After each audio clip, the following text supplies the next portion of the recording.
Misteret e Islamit, ndodhi apo realitet. Islami është një fe që ndërthur besimin, arsyen dhe realitetin historik, duke ofruar një kuptim të thellë për jetën, ekzistencën dhe marrëdhënien e njeriut me Krijuesin. Shpeshherë kur flitet për Islamin, përmenden edhe misteret e tij. Çështje që për disa duken të pakuptueshme, të fshehta apo përtej logjikës njerëzore. Kjo ngre pyetjen thelbësore: a janë këto mistere thjesht ndodhi të transmetuara apo përfaqësojnë një realitet të vërtetë shpirtëror dhe historik? Kurani, libri i shenjtë, fjala e Allahut, përmban shumë ajete që flasin për gjëra të fshehta, el-gaib, të cilat nuk mund të perceptohen drejt për drejt nga shqisat njerëzore.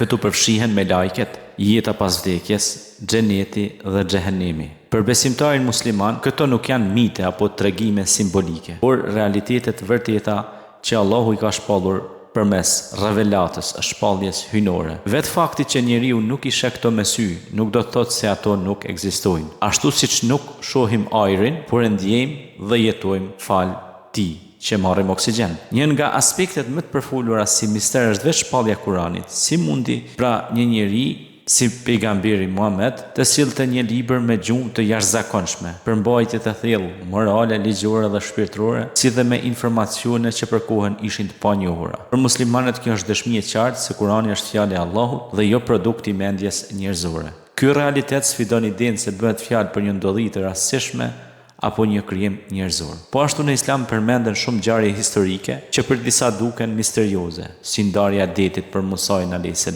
shpëtimi i Ibrahimit a.s. nga zjarri apo udhëtimi i natës Isra dhe Miraxhi i pejgamberit Muhammed a.s. Këto ngjarje ndonse te i kalojnë ligjet e zakonshme të natyrës, për besimtarin janë mrekulli hynore, të ndodhura me lejen dhe fuqinë e Allahut. Ato nuk janë përralla, por shenja që tregojnë se Krijuesi nuk kufizohet nga ligjet që ai vet ka vendosur për universin. Nga ana tjetër, Islami nuk i fton njerëzit të besojnë verbresht. Kurani vazhdimisht i thret njerëzit të mendojnë, të reflektojnë dhe të përdorin arsyen. Shumë mistere të përmendura në Islam me kalimin e kohës kanë gjetur edhe përputhje me zburimet shkencore, veçanërisht në fushën e embriologjisë, astronomisë dhe shkencave natyrore. Kjo e forcon bindjen se Islami nuk është në kundërshtim me realitetin, por në harmoni me të. Në përfundim, misteret e Islamit nuk janë thjesht ndodhi të paqarta apo tregime të larta. Për besimtarin ato janë realitetet shpallura nga Allahu që te i kalojnë kufit e dijes njerëzore, por nuk e mohojnë arsyen. Ato e ftojnë njeriu të thellohet, të reflektojë dhe të kuptojë se jeta nuk kufizohet vetëm në atë që shohim, por përfshin edhe një dimension shpirtëror të thellë, ku besimi dhe